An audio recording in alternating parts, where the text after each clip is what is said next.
ہوش و حواس جب بحال ہوئے تو میں نے گوریلے کی لاش کا قریب سے معائنہ کیا۔ اگرچہ وہ اب بے جان تھا لیکن پھر بھی اسے چھوتے ہوئے جسم میں تھر تھری چھوٹتی تھی۔ جیسا کہ میں نے بتایا اس کا سر 1 فٹ لمبا تھا۔ اسے دھڑ سے علیحدہ کر کے جب وزن کیا گیا تو 28 پاؤنڈ نکلا۔ چہرے کے چاروں طرف اور گردن تک سیاہ بالوں کے گچھے تھے جن پر خون جمع ہوا تھا۔ اس کے سفید دانت شیر کے دانتوں کی مانند نوکیلے اور بڑے تھے۔ کٹے ہوئے ہونٹوں اور مسوڑوں اور زبان پر بھی خون جمع ہوا تھا۔ کسی شکاری کے نیزے نے گوریلے کے بائیں گال کی ہڈی توڑ ڈالی تھی اور اس جگہ بڑا گہرا گھاؤ موجود تھا۔ اس کی ایک آنکھ بھی باہر کو نکل آئی تھی۔ پیر کے انگوٹھے سے لے کر کھوپڑی تک گوریلے کا قد 5 فٹ 2.5 انچ تک تھا، لیکن اس کے بازوؤں کی لمبائی حیرت انگیز طور پر بہت زیادہ تھی، یعنی 7 فٹ 9 انچ۔ چھاتی کا گھیرا 52 انچ، گردن کی موٹائی 29.5 انچ، بازوؤں کا گھیرا 18.5 انچ اور کلائی 15.5 انچ تھی۔ ہتھیلی 6 انچ چوڑی اور ٹخنے کا گھیرا 14.5 انچ تھا۔ اب آپ خود اندازہ لگا سکتے ہیں کہ اس وسیع و عریض جسامت رکھنے والی مخلوق کس قدر خطرناک اور قوی ہوگی۔ یہی سوچ سوچ کر میرا پتا پانی ہوا جاتا تھا۔ جب میں بمبو اور جوزف کی مائیت میں اس گاؤں سے چلا تو یہ فیصلہ کر چکا تھا کہ یہ کام میرے بس کا نہیں ہے، اس لیے مجھے واپس امریکہ چلے جانا چاہیے۔ لیکن جب اوکیو پہنچا تو کیا دیکھتا ہوں، میرا روٹھا ہوا دوست رینیس امیلیا سے ہنس ہنس کے باتیں کر رہا ہے۔ جب میں نے رینیس کو وہاں بیٹھے پایا تو میں حیرت کے مارے دم بخود رہ گیا۔ مجھے یوں محسوس ہوا جیسے میں خواب دیکھ رہا ہوں، لیکن دوسرے ہی لمحے رینیس کا گھونسا میری گردن پر پڑا اور وہ قہقہہ لگا کر مجھ سے چمٹ گیا۔ اس کے آ جانے سے سچ پوچھیے تو مجھے بڑی طاقت ملی، کیونکہ وہ ایک ماہر فن اور تجربے کار شکاری تھا۔ اس نے اپنے یہاں پہنچنے کی نہایت دلچسپ اور طویل ڈرامائی داستان سنائی اور بتایا کہ جنگ کے اس نازک زمانے میں کتنی مرتبہ نازیوں کے ہتھے چڑھتے چڑھتے بچا ہے۔ ایک بار تو اسے انہوں نے جاسوسی کے شبے میں پکڑ کر شوٹ کرنے کا فیصلہ بھی کر لیا تھا، لیکن قسمت نے یاوری کی اور اسی رات کیمپ سے فرار ہونے میں وہ کامیاب ہو گیا۔ میں نے اسے اپنی مہم کی تفصیلات سے آگاہ کیا تو وہ طنزیہ لہجے میں بولا، بھائی جان، گوریلے پکڑنا تمہارے بس کی بات نہیں، یہ کام تو ہم ہی انجام دے سکتے ہیں۔ اب ذرا میرا ہاتھ دیکھو کہ 2 ہفتے کے اندر اندر میں کیسے گوریلے پکڑتا ہوں۔ سب سے پہلے تو پنجرے تیار کرنے کا مرحلہ طے ہونا چاہیے، جس پر تم نے ابھی تک توجہ ہی نہیں دی۔ پنجرے تیار کرنا نہایت اہم اور ضروری مسئلہ ہے تاکہ ہم گوریلوں کو ان میں بند کر کے امریکہ لے جا سکیں، اور یاد رکھو کہ پنجرے اگر ذرا بھی کمزور ہوئے تو ہم میں سے کسی کی بھی خیر نہیں۔ کتنے پنجرے تیار کیے جائیں؟ میں نے پوچھا۔ کم از کم 10، رینیز نے کہا، اور انہیں تیار کرنے کے لیے ہمیں 2 مہینے درکار ہوں گے۔ 2 مہینے؟ امیلیا چلا اٹھی۔ اس کا مطلب ہے ہم ساری زندگی اس منحوس جنگل میں گزار دیں گے؟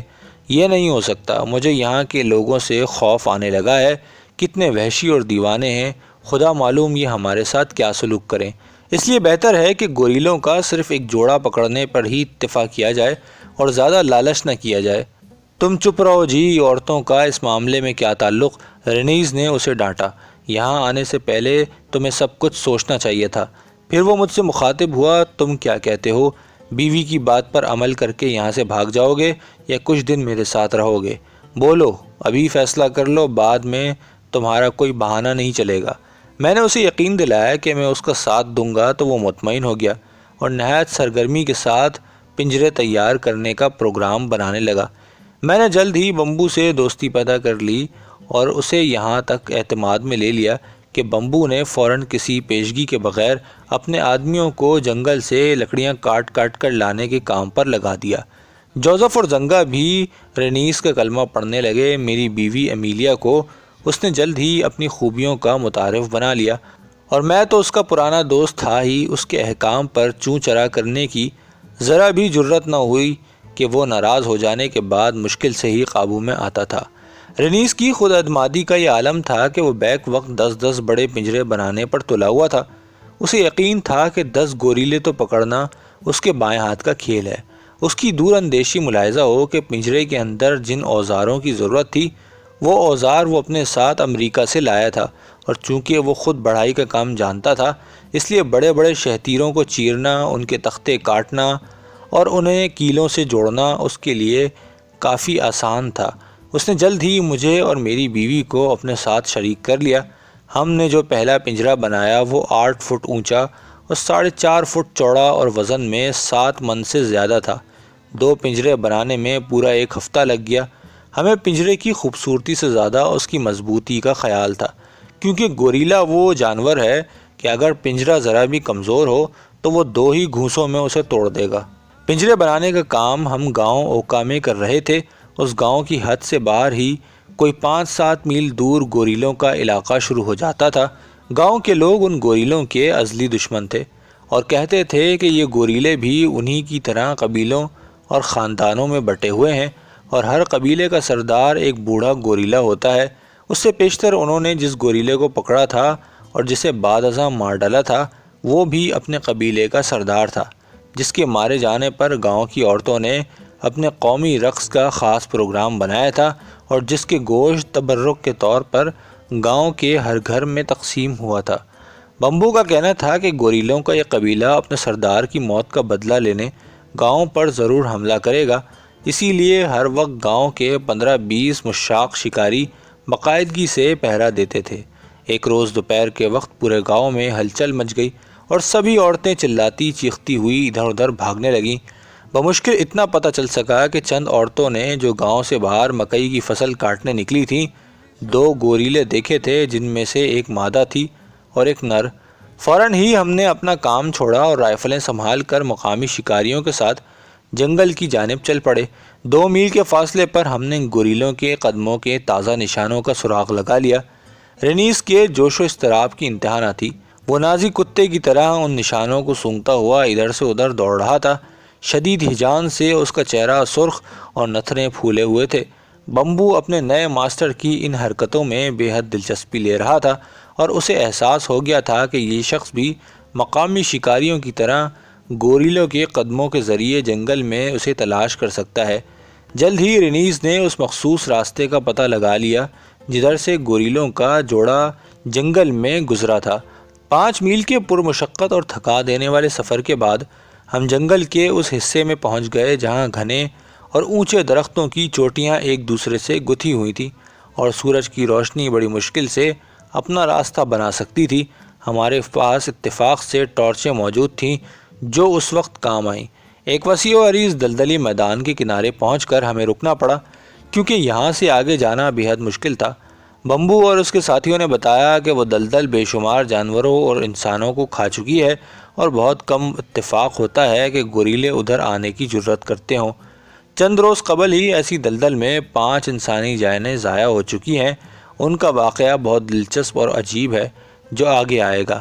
ویسے بھی اس امر پر حیرت تھی کہ 2 گوریلے نہ جانے کس طرح گاؤں کی سرحد پر پہنچ گئے، جبکہ ان کی فطرت ہے کہ 20-20 اور 30-30 کے گروہ میں نکلتے ہیں اور دن کا بڑا حصہ پیٹ بھرنے میں گزارتے ہیں۔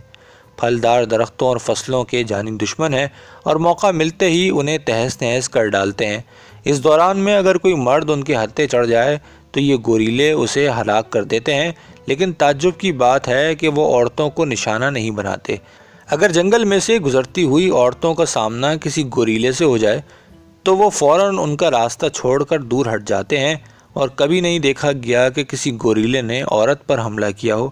البتہ ایک واقعہ اس موقع پر بیان کرنا ضروری ہے جس میں گوریلوں نے انتہائی غصے کے عالم میں چند عورتوں کو جان سے مار ڈالا تھا اور اس کی وجہ صرف یہ تھی کہ شکاریوں نے ایک مادہ گوریلے کو ہلاک کر دیا تھا جو بچہ دینے والی تھی۔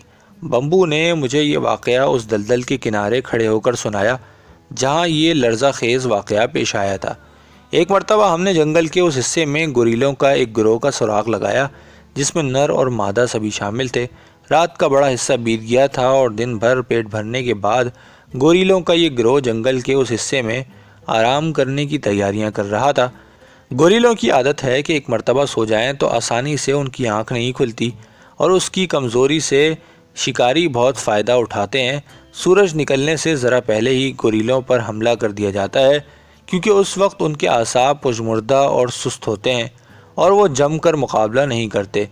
حملہ کرنے سے پہلے رسیوں کا بنا ہوا ایک بڑا جال چاروں طرف درختوں اور جھاڑیوں سے باندھ دیا جاتا ہے تاکہ گوریلے فرار نہ ہو سکیں۔ شکاری اونچے درختوں پر چڑھ کر انہیں تیروں سے زخمی کرتے ہیں۔ گوریلے بدحواس ہو کر بری طرح چیختے ہیں اور ادھر ادھر چھپنے کی کوشش کرتے ہیں، لیکن انہیں جلد ہی پتہ چل جاتا ہے کہ وہ جال سے باہر نہیں جا سکتے۔ چنانچہ ان کا غصہ عروج پر پہنچ جاتا ہے اور وہ جنگل کو سر پر اٹھا لیتے ہیں۔ چیخنے کے ساتھ ساتھ وہ سینے پر بھی اپنے ہاتھ مارتے ہیں، جس سے ڈھول کی مانند آواز پیدا ہوتی ہے۔ گوریلے جب تیروں کی تاب نہ لا کر خوب زخمی ہو جاتے ہیں تو نڈھال ہو کر گرنے لگتے ہیں۔ اگر زندہ پکڑنا ہو تو انہیں رسیوں کے پھندوں میں جکڑ لیا جاتا ہے، ورنہ نیزے مار مار کر ہلاک کر دیتے ہیں۔ چنانچہ ہمارے شکاری کیل کانٹے سے لیس ہو کر گوریلوں پر حملہ کرنے کے لیے بالکل تیار تھے۔ اس گروہ میں زیادہ نوجوان گوریلے تھے، جن کا سردار ایک قوی الہیکل اور بوڑھا گوریلا تھا، جو سب سے آگے ایک محافظ کے طور پر سو رہا تھا، اور اس کے خراٹوں کے شور سے کان پڑی آواز سنائی نہ دیتی تھی۔ اتفاق کی بات ہے کہ جب ہمارے شکاریوں نے سوئے ہوئے گوریلوں پر حملہ کیا تو عین اسی وقت دوسرے گاؤں کی طرف سے ایک قافلہ، جس میں 50-60 عورتیں اور مرد شامل تھے، جنگل میں آن نکلا۔ دراصل ان کے گاؤں میں اگلے روز کوئی تقریب تھی جس میں شرکت کے لیے وہ جا رہے تھے۔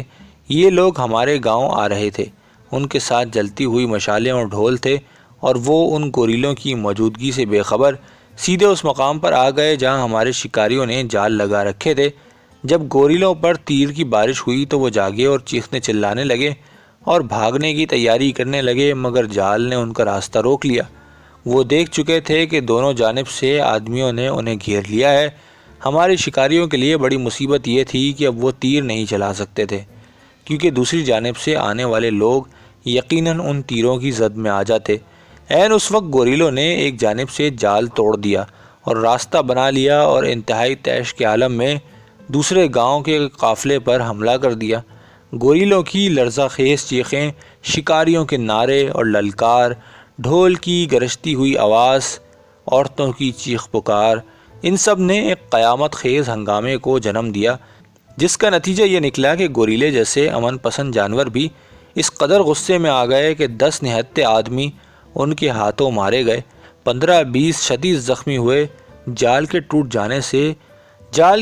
جانے سے اور غضب ہو گیا۔ شکاریوں کے ہاتھ پاؤں پھول گئے۔ جو لوگ درختوں پر چڑھے ہوئے تھے وہ تو محفوظ تھے، لیکن جنگل میں پھرنے والوں کو اندھا دھند ادھر ادھر بھاگنا پڑا۔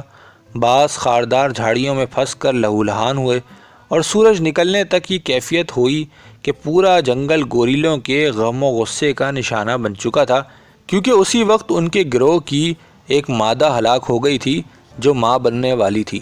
گوریلوں نے اس کا عجیب اور نہایت بھیانک انتقام لیا، اور دوسرے گاؤں کی 5 عورتوں کو انہوں نے گھیر لیا اور انہیں ہانکتے ہوئے اسی دلدلی میدان کی طرف لے گئے اور انہیں دلدل کے اندر کود جانے پر مجبور کیا، اور یہ 5 عورتیں سینکڑوں فٹ گہری دلدل کے اندر دھس گئیں۔